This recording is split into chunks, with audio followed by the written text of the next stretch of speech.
Okay, I definitely think that critical thinking is useful or needed in a classroom. However, I do not think that it needs to happen all the time because I think that there are some topics or subjects that don't really require critical thinking. So first I'm going to talk about why I think critical thinking is important.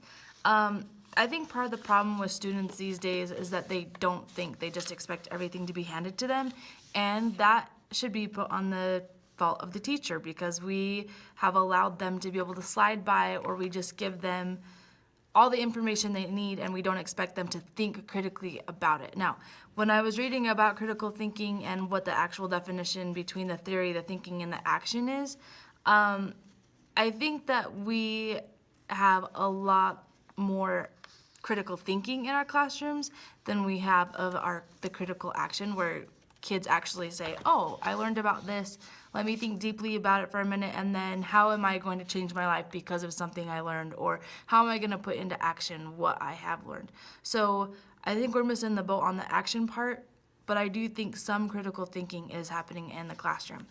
I don't think that every single thing needs to have critical thinking. So the examples that I came up with for my own classroom is we talk about animal breeds. And we learn the breeds of cows and pigs and sheep and horses. And do they need to think deeply about why that breed is named that? No, they need to know the name of the breed and what that breed can offer humanity. Another example would be using a Pearson square, which is a math formulation that we can use for feed rations and also to mix meats. Do they need to understand or critically think about the math itself?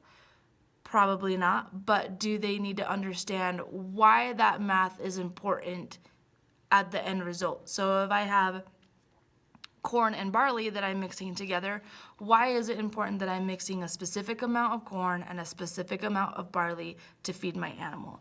And the reason or the answer is to provide the proper nutrition for animals. So I think the tail end of that section of my class is important for critical thinking as far as understanding nutritional concepts.